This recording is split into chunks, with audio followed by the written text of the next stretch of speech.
설교입니다. 마태복음 5장 1절에서 12절까지 예수님의 산상수훈이라고도 하는 예수님의 첫 번째 공식적인 설교입니다.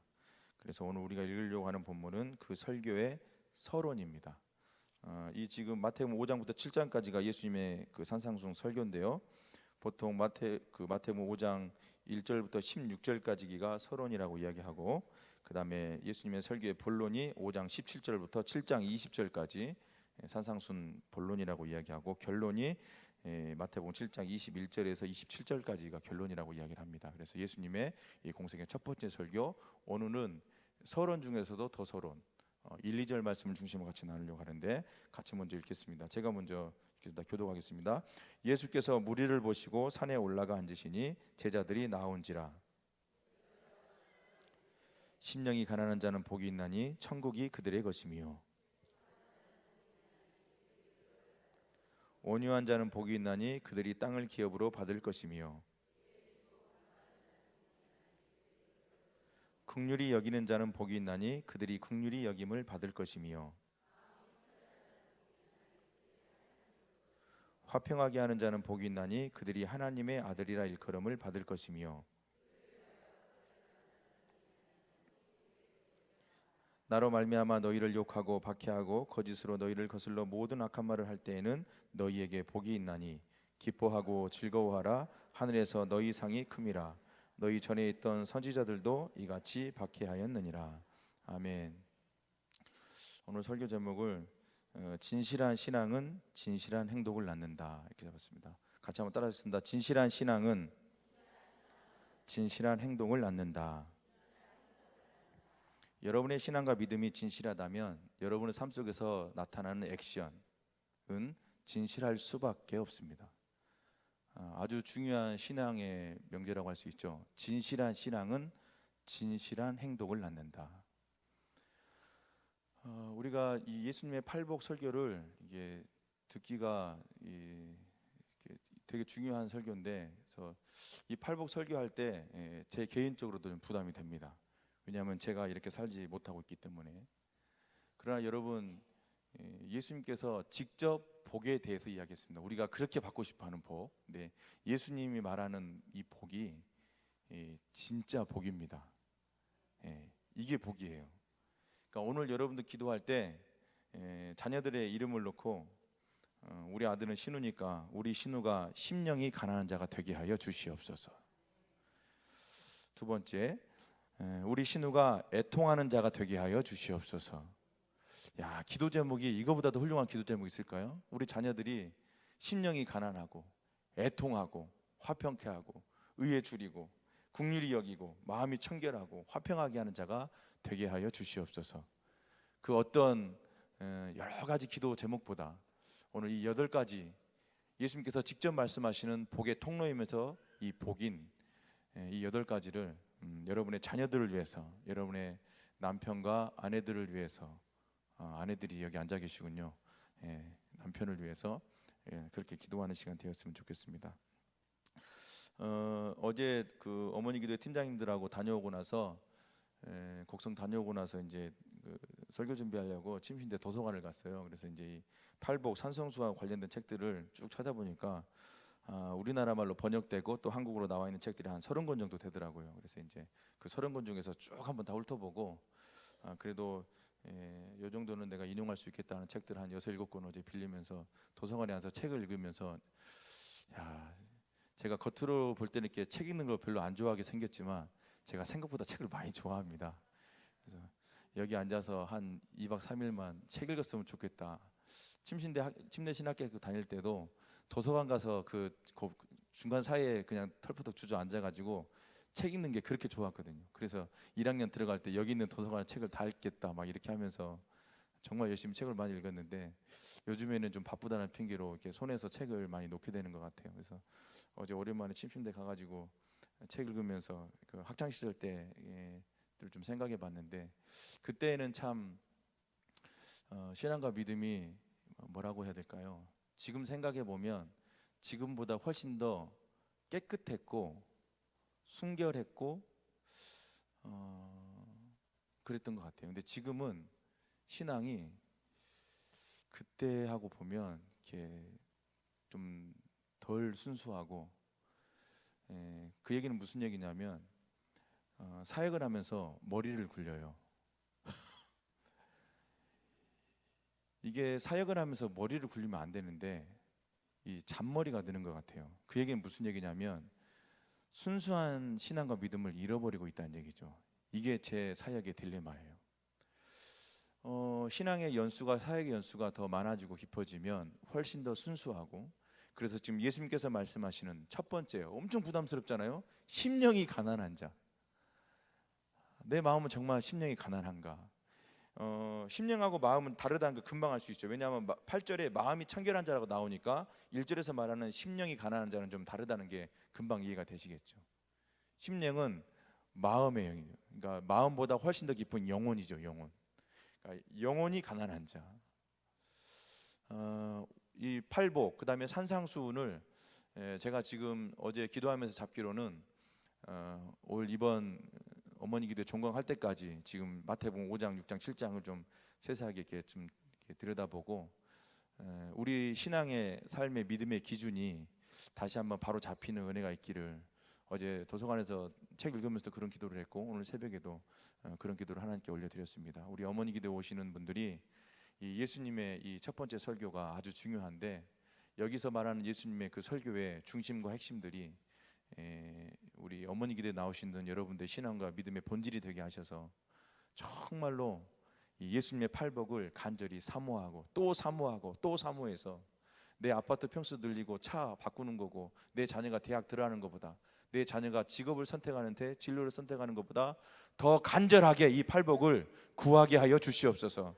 내 삶의 그 어떤 삶의 우선순위보다도 이 팔복이 내 삶의 간절한 소원이고 소망이고 기도 제목이 되게 하여 주시옵소서. 그런 기도를 하나님께 올려드렸습니다.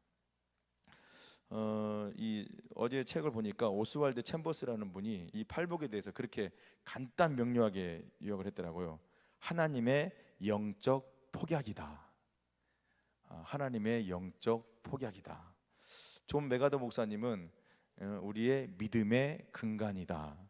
하나님이 복을 주시는 8가지 통로이다. 뭐 이렇게 이야기를 하셨더라고요. 여러분, 본인이 아침에 직접 운전을 하고 오신 분, 본인 차로 자가용으로 운전을 하고 오신 분 손 들어 주시겠어요? 내리시죠. 혹시 자동차 검사를 여러분이 직접 하시나요? 아니면 집에 계신 남편이 해주시나요? 직접 자동차 검사를 하시는 분 1명, 2명, 강하신 분이신데요. 제가 알기로는 우리 아내는 자동차 검사를 한 번도 한 적이 없을 겁니다. 제가 다 했으니까. 자동차 검사를 때가 되면 해야 되죠. 자동차 검사를 하는 이유는 딱 한 가지예요. 그 차를 운행하는 데 있어서 안전 운행하는데 문제가 없다는 것을 확인받는 절차라고 할 수 있고, 자동차 검사는 그 날짜가 정해진 날짜에 전후 한 달 전, 한 달 후까지 할 수가 있죠. 그래서 2달의 여유가 있습니다. 자동차 검사를 하는 이유는 딱 한 가지입니다. 안전하게 운전할 수 있도록. 오늘 팔복은 우리의 신앙과 믿음을 점검하는 좋은 이 계기와 기준이 될 것 같아요. 제가 방송실에 말씀을 안 드렸기 때문에 같이 성경을 좀 찾았으면 좋겠는데요. 고린도후서 13장 5절입니다. 직접 여러분이 성경을 좀 찾았으면 좋겠어요. 우리가 성경 찾는 일이 별로 없는 것 같아요. 예배 시간에 직접 여러분의 성경을 넘기시면서 찾았으면 좋겠습니다. 고린도후서 13장 5절입니다.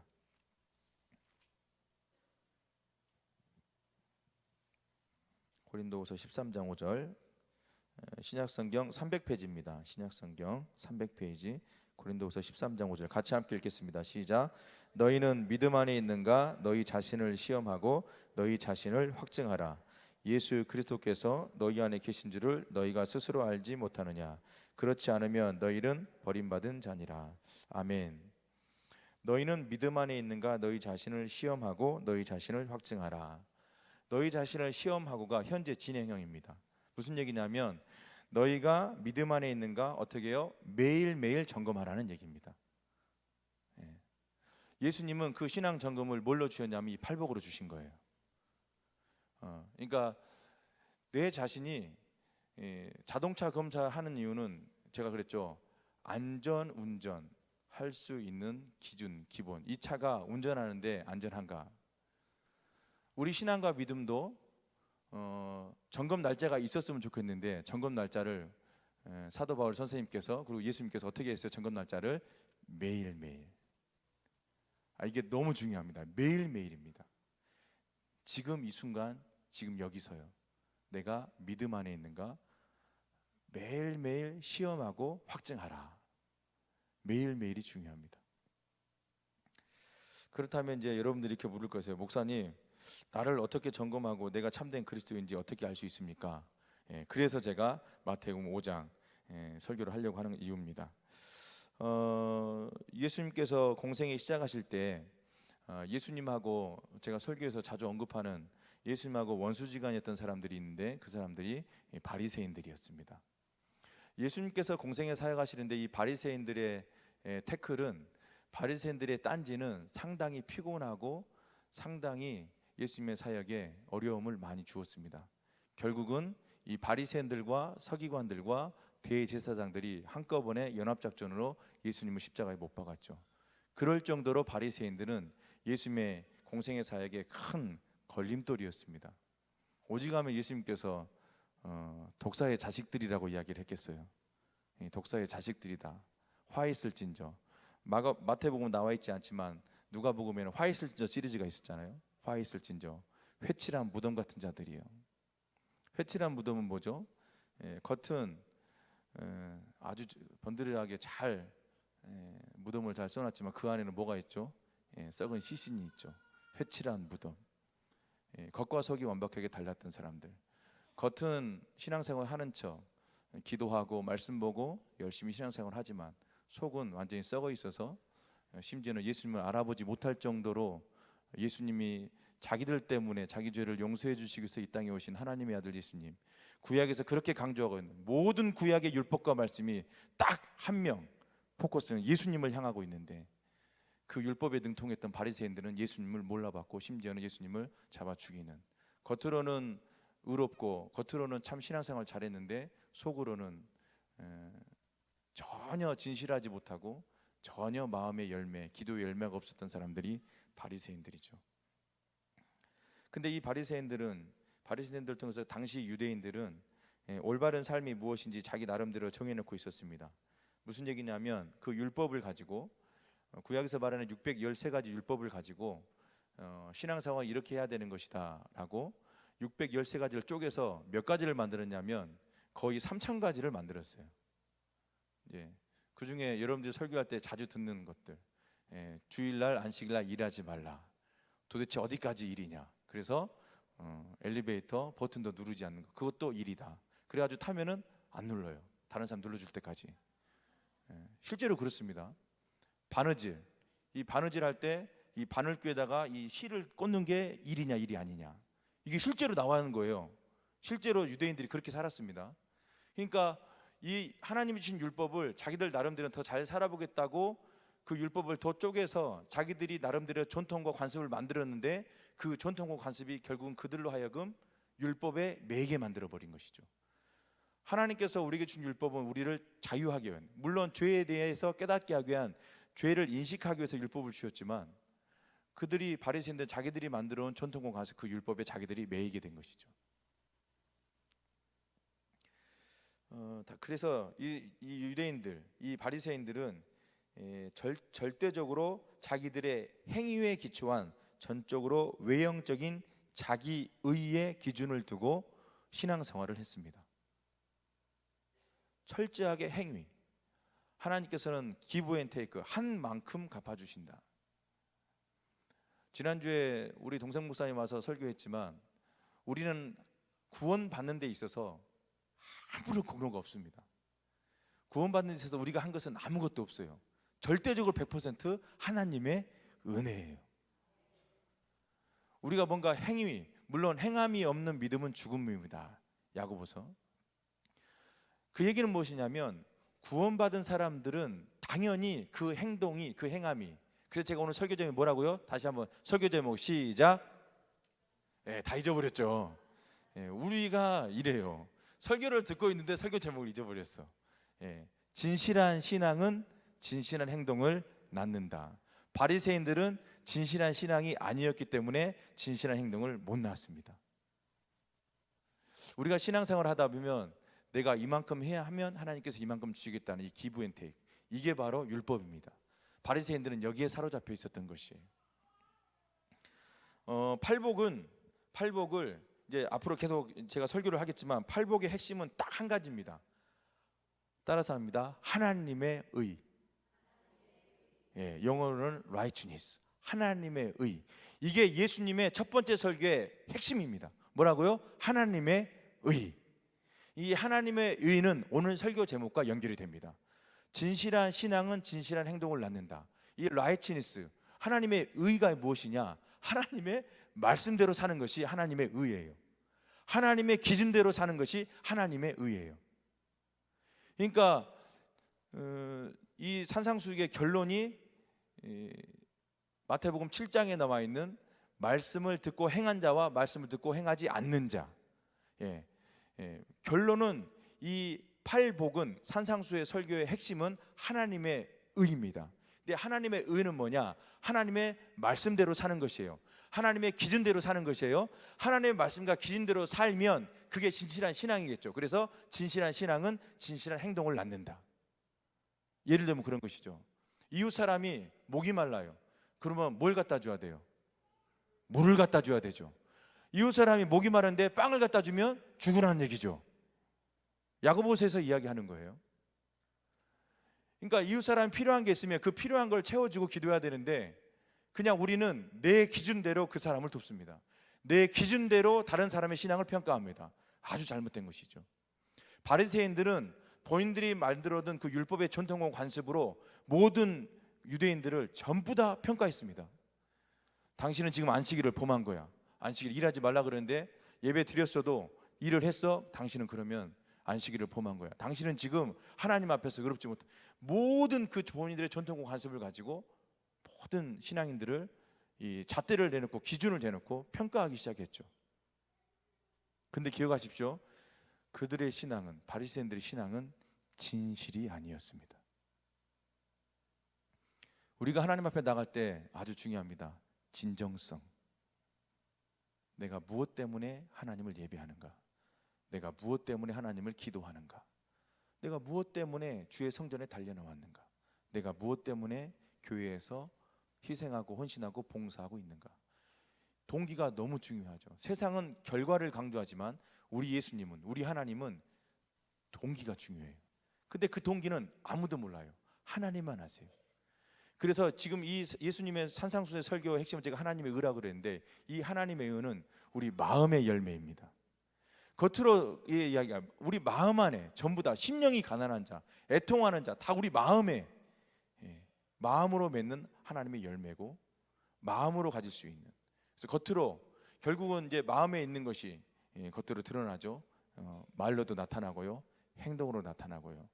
이렇게 우리가 서로 예배드리면서 조용히 가만히 앉아 있을 때는 그게 잘 드러나지 않지만 우리의 감정이 드러나고 우리의 우리의 이익들이 이렇게 걸린 문제들이, 그 다음에 내 육신의 피곤함과 곤핍함과 그 다음에 특별히 돈, 여러 가지들이 딱 그게 수면 위로 올라올 때는 그 사람의 말이 그 사람의 신앙입니다. 목사님 우리 육신이 연약하니까 성질을 날 때는 뭔 말을 못해요. 근데 우리는 너무 이거를 보편화시켜 놓은 것 같아요. 아니, 정당화시켜 놓은 것 같아요. 육신이 약하니까 마음은 원이로되 육신이 약하니까 이 모든 것을 그냥 우리의 신앙의 기준들을 그 한마디로 너무 많이 평가절하해 놓은 것 같아요. 여러분 보세요. 예수님께서 첫 번째 설교에서 말하는 복의 기준이 여러분이 볼 때 이게 높습니까 낮습니까? 여러분 팔복을 지금 잠깐 보셨는데 이 팔복의 기준이 높아요 낮아요? 높습니다. 낮지가 않아요. 여러분 보세요. 심령이 가난한 자는 복이 있나니 벌써 첫 번째 이 복이 이게 부담이 되잖아요. 내 심령이 진짜 가난한가? 나는 어떤 상황 가운데서도 하나님만 볼 수 있는가? 나는 삶의 환경과 기준들이 내 삶을 억누르고 경제적인 문제와 건강의 문제와 부모님의 문제와 자녀의 문제와 남편의 문제와 직장의 문제와 여러 가지 문제들과 대인 관계의 갈등의 문제들이 생겼을 때 여전히 나는 좌로나 우로나 치우치지 않고 하나님의 은혜만 구할 수 있는가? 하나님이 주시는 기쁨을 누릴 수 있는가? 쉽지 않잖아요. 심령이 가난한 자가 그것이거든요. 그 어떤 상황 가운데서도 하나님을 찾는 것이죠. 하나님을 구하는 것이죠. 쉽지가 않습니다. 예수님이 말하는 복의 기준이 높습니다. 절대 낮지가 않아요. 근데 왜 예수님께서 첫 번째 설교를 말하셨을까요? 이것이 우리가 이 땅에 살면서 비록 하늘의 시민권, 천국의 시민권을 가진 하나님의 백성들이고 천국 시민권 가지고 있는 하나님의 장자들인데도 우리가 이 세상에 살기 때문에 이 세상에 살면서 행복할 수 있는 비결, 예수님께서 직접 말씀하신 거예요. 무슨 얘기냐면 예수님은 나는 내가 심령이 가난하고 애통하고 온유하고 의에 줄이고 긍휼히 여기고 마음이 청결하고 화평하게 하고 의를 위하여 박해받고 이 모든 것 때문에 예수님은 나는 행복하다는 거예요. 너희들도 나처럼 이 복을 누려서 행복했으면 좋겠다. 복의 기준이 생각보다 높습니다.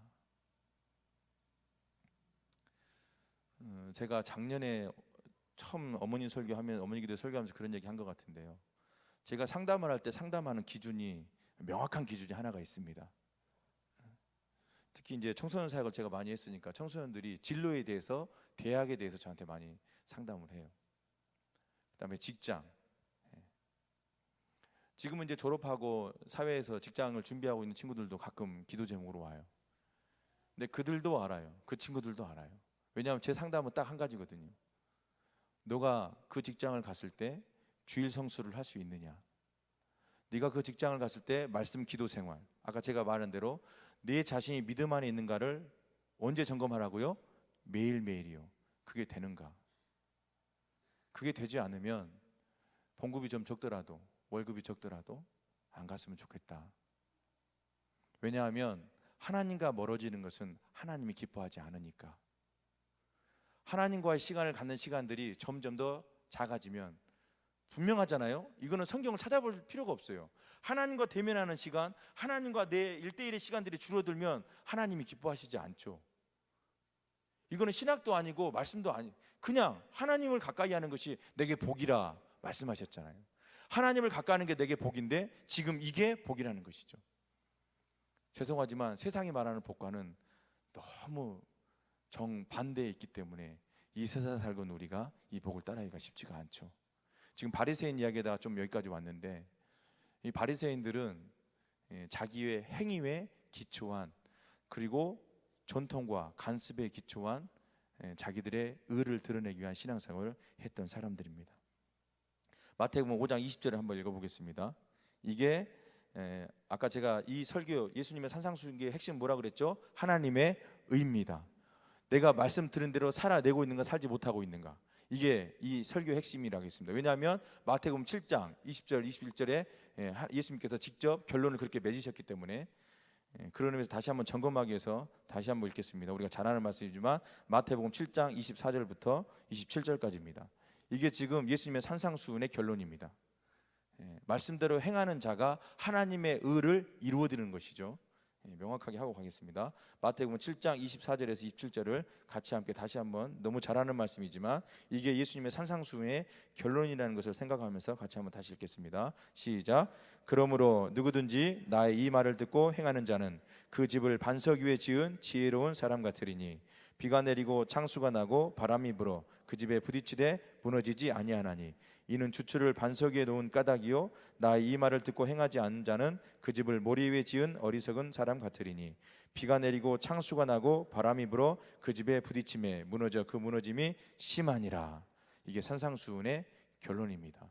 말씀 듣고 행하는 것, 그것이 뭐라고요? 하나님의 의를 이루어드리는 거예요. 그러니까 제가 올해 이 전반기에 주제를 그렇게 했잖아요. 주의 말씀대로 내게 이루어지이다. 마리아의 고백을 했잖아요. 이게 되게 중요해요. 지난 새벽 설교도 제가 가서 말씀을 이루시려고, 제가 이 전반기 모든 설교의 핵심들 그렇게 가고 있습니다. 주의 말씀이 내게 이루어지이다.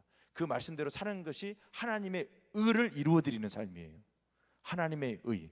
예수님의 첫 번째 설교가 하나님의 의라는 사실을 기억하시면서, 그런 의미에서 마태복음 5장 20절이 예수님은 의에 대해서 이렇게 이야기합니다. 같이 읽겠습니다. 마태복음 5장 20절입니다. 시작. 내가 너희에게 이르노니 너희 의가 서기관과 바리새인보다 더 낫지 못하면 결코 천국에 들어가지 못하리라. 다시 한번 읽겠습니다. 시작.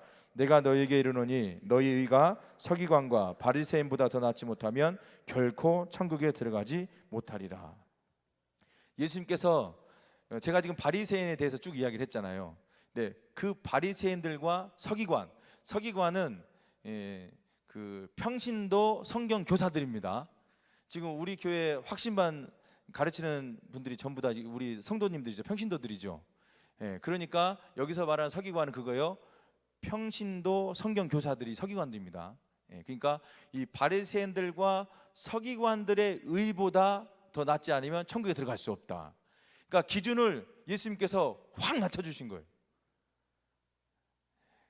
그렇게 예수님의 사역에 딴지를 걸고 예수님한테 밑보였던 그 바리새인들의 의보다도 낫지 않으면 너희들 천국에 못 간다. 기준을 확 낮춰주신 거예요. 그 얘기는 무슨 얘기예요? 너희들은 그 바리새인들처럼도 살지 못하지 않느냐, 이 얘기인 거죠. 지금 바리새인들의 특징은 뭐예요? 첫 번째, 제가 그 세가족 설교할 때 이 바리새인 설교, 지난주에 니고데모 설교하면서 이 바리새인을 설명하는데, 바리새인들은요 당시 팔레스타인, 당시 이스라엘 사회에서 딱 6천 명이 있었습니다. 바리새인들이 6천 명이 있었어요. 근데 이 바리새인들의 시험이 있습니다. 시험 기준이 뭐냐면 일단 모세오경을 외워야 돼요. 창세기부터 신명기까지 모세오경을 다 외워야 돼요. 만약에 목사고시를 이걸 봤다, 저는 못해요. 저는 못합니다. 바리새인들이 그 시험 기준의 통과가 첫 번째가 모세오경을 다 외워야 돼요. 다 외우고 다 써야 돼요. 기준이, 이 바리새인들이요 율법과 말씀으로 만만치 않은 사람들이었어요. 그 다음에 이 바리새인들은 뭐예요? 11조를 빼먹으면 안 됩니다. 11조를 해야 돼요. 그 다음에 일주일에 이틀은 무조건 금식해야 돼요. 새끼 금식을 이틀을 해야 돼요. 거의 4014 수준이죠 지금. 4014 수준이죠. 개인적으로 저는 4014를 실패했습니다. 독감 걸려가지고 작년에 4014 열심히 탄력받다가 독감 걸려가지고 제가 4014를 실패를 했는데 다시 시도를 하려고 하는데, 그러니까 모세오경 다 외워야 되죠. 11조 빼먹지 말아야 되죠. 그 다음에 일주일에 이틀은 온전한 금식을 드려야 되죠. 바리새인들이 아무나 될 수가 없었어요. 상당히 머리가 똑똑하고 인격이나 인품으로도 어느 정도 됐어야 될 사람들이에요. 그런데 안타깝죠. 왜요? 자기들의 모든 신앙의 기준이 자기들의 행위와 전통과 관습이었기 때문에요.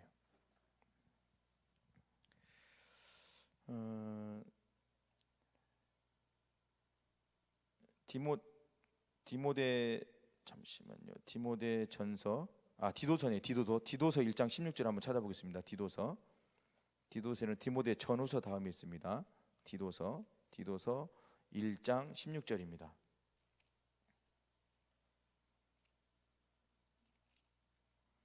디도서 1장 16절을 같이 한번 읽겠습니다. 디도서 1장 16절입니다.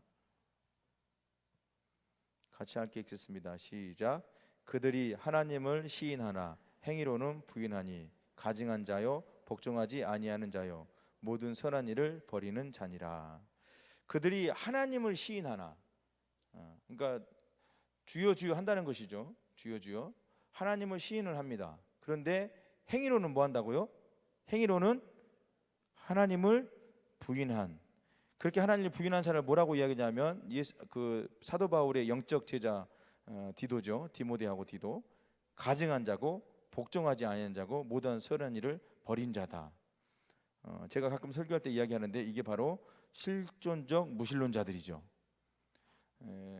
하나님은 시인은 해요. 근데 삶 속에서는, 행위에서는 하나님이 없는 것처럼 생활해요. 우리가 피부에 와닿게 설명을 하면, 우리가 예배당에 나와서 예배 드릴 때는 막 주여 삼창에 막 찬송에 막 눈물에 통곡을 하는데, 딱 문 열고 나가면 삶의 현장에서 하나님 없는 것처럼 사는 것이죠. 좀 더 피부로 와닿게 설명드려볼까요? 결정적인 선택을 해야 돼요. 결정적인 선택을 해야 되는데, 여기를 선택하면 돈을 한 2, 3천만 원 더 벌 수가 있어요. 근데 하나님은 기뻐하시지 않아. 그러면 이제 여기서 고민인 거죠. 뭐 답은 정확히 나와 있는데 목사님께 기도 부탁도 해보고 목사님한테 기도 부탁도 해보고 어떻게 해야 될까요? 답은 이미 나와 있죠. 왜? 3천만 원 더 벌지만 이것은 하나님이 기뻐하시는 거 아니까 선택하면 안 되죠. 근데 이럴 때 갈등하는 것이죠. 눈 질끔 감고, 그러니까 하나님은 시인하는데 행위로는 계속 부인하는 거죠. 그게 누구였냐면 바리새인들이었어요. 예수님께서 첫 번째 설교가 그래서 아주 중요한 거예요. 이게 우리 신앙생활의 기준이에요. 이게 우리 신앙생활의 믿음의 근간이에요. 우리가 이걸 따르지 않으면 진실한 행동을 낳을 수가 없는 거예요. 이대로 사는 것이 진실한 신앙이에요. 이렇게 살 때 진실한 행동을 낳는 거죠. 어제 제가 책을 찾다가 이런 책을 보게 됐어요. 강영한 목사님 지으신 책인데 신을 모르는 시대의 하나님, IBP에서 나왔는데 90쪽에서 92페이지에 그런 내용이 있더라고요. 하나님을 믿노라 하면서도 실제적으로는 안 믿는 무신론자들을 일컫는 말이 실천적 무신론자, 실제론적 무신론자라고 이야기합니다. 하나님 소리도 잘하고 찬양도 부르고 기도도 합니다. 그런데 중요한 결정할 때 하나님이 없는 것처럼 결정하고 하나님이 없는 것처럼 살고 하나님이 없는 것처럼 사업하고 하나님이 없는 것처럼 속이고, 이런 사람들이 실제적 무신론자라고 이야기를 합니다. 그러니까 바리새인들이 이 실존적 무신론자들이었어요. 그러니까 입으로는 하나님을 시인하는데 행위로는 철저하게 하나님 없는 것처럼 살았던 사람들. 그러니까 하나님의 아들 예수 그리스도를 몰라본 것이죠. 이 하나님의 의에 대해서 제가 이 정도 설명을 드리는데, 그 다음에 복이에요. 이 복이라는 개념이 지금 여기서 말하는 팔복, 예수님께서 복에 대해서 얘기하는데, 이 복에 대해서 지금 어제 좀 제가 많이 찾아보고 공부를 많이 했어요. 저도 그래서 좀 많이 깨닫는 바가 있는데, 여기서 말하는 복이 헬라어로 마카리오스라더라고요. 마카리오스. 근데 이게 마카리오스가 이 마카리에, 그러니까 행복하다라는 마카르라는 단어에서 파생된 단어예요. 마카리오스가. 그래서 이 복은 뭐하고 연결이 되냐면 행복하고 연결이 됩니다. 그러니까 여기서 복이 있나니 할 때 뭐라고요? 행복이요, 행복. 제가 아까 좀 잠깐 말씀드렸지만, 그래서 예수님께서는 나는 이렇게 살고 있으니 행복하다, 너희도 이렇게 살아서 행복했으면 좋겠다. 마카리오스, 행복. 근데 이 행복을 좀 더 찾아보니까 어근이 어디까지 가냐면 기쁨까지 갑니다. 그러니까 이렇게 사는 것이 뭐예요? 기뻐하는 거다. 기뻐하는 거다. 그래서 성령의 첫 번째 열매가 사랑이고 그 다음이 희락이다. 이게 모든 게 연결이 되는 것이죠. 사랑하면 바로 따라오는 게 희락이고 기쁨이죠. 예수님께서 첫 번째 설교의 핵심은 하나님의 의다. 어느 정도로 기준을 낮췄다고요? 바리새인과 서기관들 의보다 낮지 않으면 너희들 천국에 들어갈 수 없다. 기준을 낮춰주셨다고 이야기했습니다. 근데 그 하나님의 의는 하나님의 복과 연결이 되는데, 이 여기서 말하는 복은 마카리오스, 어근은 마카르. 이때쯤 되면 저희가 생각나는 게 하나겠죠. 마카롱이 생각이 납니다. 마카롱. 여러분 잊지 마세요. 여러분 기억하시라고. 복이 뭐라고요? 마카리오스. 그 어근이 뭐라고요? 마카르. 마카롱. 잊지 마세요. 그게 복이에요. 저는 지금 마카롱이 저한테 복이에요. 엄청 단 게 땡기거든요 지금. 왜냐하면 설교 준비하고 스트레스를 엄청 받았거든요 지금 단 게 마카롱이 엄청 땡겨요. 근데 마카리오스가 복인데, 그 복은 어근 자체의 원뜻이 뭐냐면 행복하다, 해피하고 가까워요. 근데 이걸 쭉 찾아가 보니까 끝이 뭐냐면 기쁨이더라고요. 그러니까 결국은 예수님께서 이 산상수훈 서론에서 이 팔복을 이야기하면서 뭐예요? 난 너희들이 행복했으면 좋겠다. 난 너희들이 기뻐했으면 좋겠다. 그래서 이 팔복을 사모하면 하나님의 행복, 하나님의 기쁨이 온다는 것이죠. 그러니까 중요해요, 안 중요해요? 엄청 중요하죠. 여러분들이 팔복을, 저도 지금 결단하는데, 어제 제가 책 찾아보면서 존 메가더 목사님 책을 제가 많이 인용하는데, 이 존 메가더 목사님이 처음 그 목회를 시작할 때 했던 강의 설교가 이 팔복이었다 하더라고요. 근데 이 존 메가더 목사님이 이 팔복 강의를 하면서 자기의 목회 철학, 목회 기준, 우리 교회가 가야 될 방향들이 이 팔복을 통해서 다 정했다 하시더라고요. 팔복은 아까 오스왈드 챔버스 뭐냐면 하나님의 영적 폭약이다.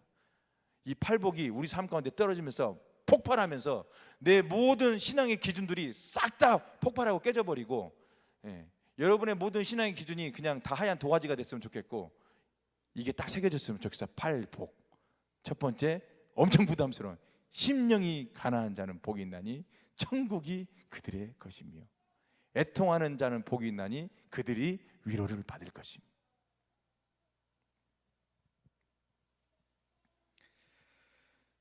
그래서 이 마카리오스는 마음속의 모든 바람이 성취된 그냥 기쁨이 아니고 내적 기쁨.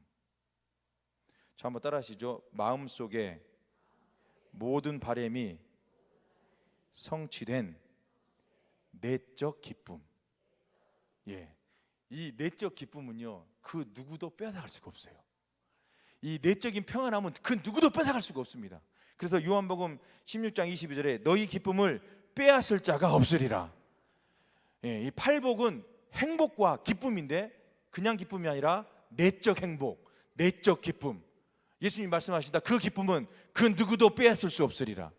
그 누구도 빼앗을 수 없으리라. 이 시간 여러분에게 선포합니다. 이 팔복을 통한 내적 평안과 행복이 있을지어다. 하나님의 기쁨이 있을지어다. 그래서 이 기쁨은 빌립보서하고 연결이 됩니다. 빌립보서의 주제는 기쁨입니다. 빌립보서 말하는 기쁨은 사도 바울이 그렇게 이야기하는 거예요.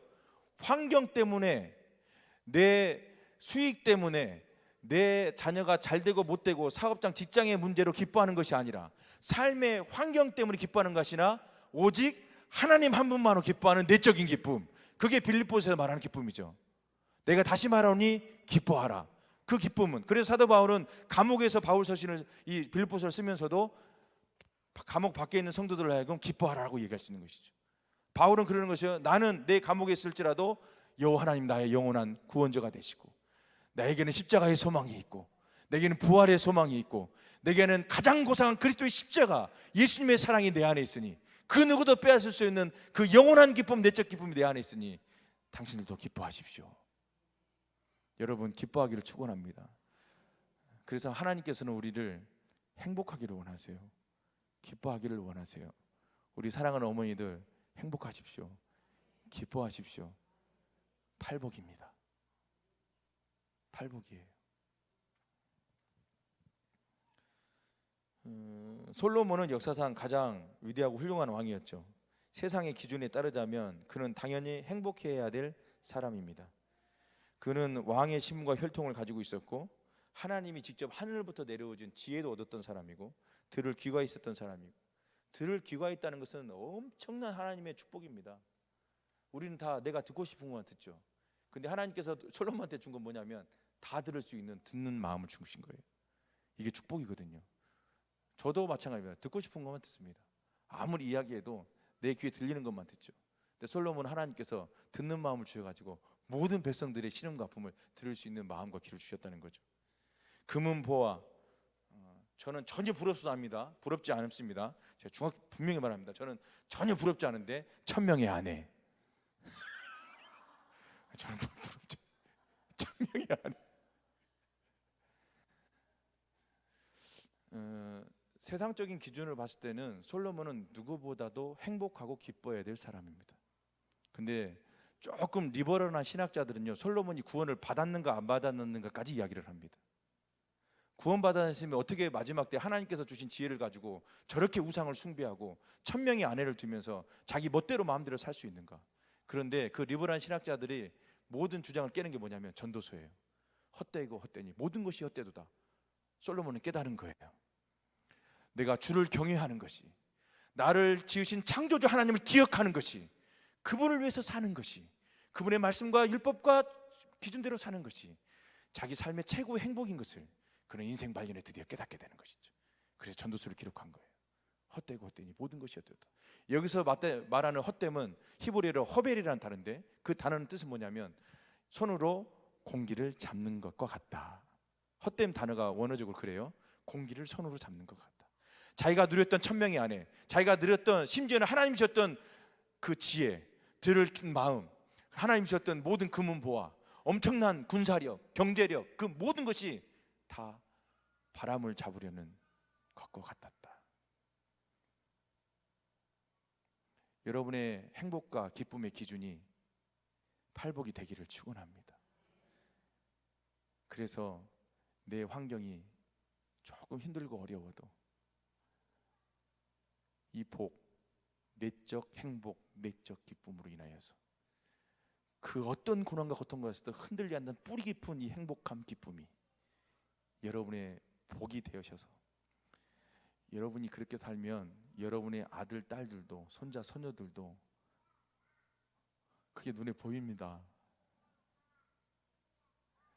우리 어머니, 아버지가, 우리 할아버지, 할머니가, 우리 외할아버지, 외할머니가 그런 내적 평안과 기쁨으로 사는지를 여러분이 자녀들이 더 잘 압니다. 저는 우리 부모님을 통해서 그 내적 기쁨과 행복을 봤습니다. 진짜 하나님을 예배하시더라고요. 진짜 어떤 상황과도 흔들리지 않는 기쁨과 행복이 있으시더라고요. 저는 그걸 봤어요. 그래서 너무 감사하죠. 여러분의 자녀들도 여러분을 봅니다. 진짜 하나님을 예배하고 신앙 믿음으로 우리 엄마 아빠가 신앙생활하는데 정말 행복해하는가, 기뻐하는가를 여러분 자녀들도 봅니다. 아니요, 내 자신이 잘 압니다. 나는 정말 행복한가? 나는 정말 주님 안에서 기쁜가? 나는 정말 오늘 이 순간에도 행복한가? 내가 이 교회 문을, 이 교회당 성전 문을 열고 나가도, 세상 가운데 나가도 이 하나님이 주시는 내적인 행복과 기쁨으로 나는 충만한가? 여러분 안에 이 하나님이 주시는 기쁨과 행복이 넘쳐나기를 축원합니다. 다음 주는 이제 한 자 하나씩 보겠습니다. 심령이 가난한 자, 애통하는 자, 한 절 한 절씩 보면서 정말로 이 예수님의 첫 번째 설교가 우리 안에, 우리 영혼 가운데 스며들고 녹아들어서 정말 예수님처럼 기도하고, 예수님처럼 말하고, 예수님처럼 먹고, 예수님처럼 자고, 예수님처럼 기도하고, 예수님처럼 그렇게 살아가는 여러분 되기를 예수님의 이름으로 축원합니다. 이 시간 다 같이 한번 기도했으면 좋겠습니다. 이 시간에는 크게 부르짖는 통성 기도보다는 여러분 귀에 여러분의 기도 소리가 들릴 정도로, 여러분이 기도 소리가 여러분의 귀에 들리면 기도가 두 번 되어지는 것이죠. 입술로 고백하면서 기도가 되고 내 귀로 들리면서 마음에 새겨지는 것이죠. 그래서 통성 기도가 중요한데 너무 크게 부르짖는 기도보다는 내 귀에 기도 소리가 들릴 정도로, 제가 처음에 말씀드렸죠. 이 8가지의 자기 자녀들의 이름을 넣으십시오. 여러분 자녀들의 이름을 넣어서 구체적으로 우리 신우가 심령이 가난한 자가 되게 하여 주시옵소서. 우리 신우가 애통하는 자가 되게 하여 주시옵소서.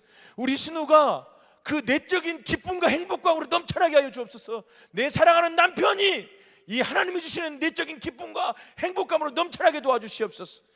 여러분 구체적으로 말씀 붙들고 기도하기를 원합니다. 다 같이 함께 주여 3번 부르시고 기도합니다. 주여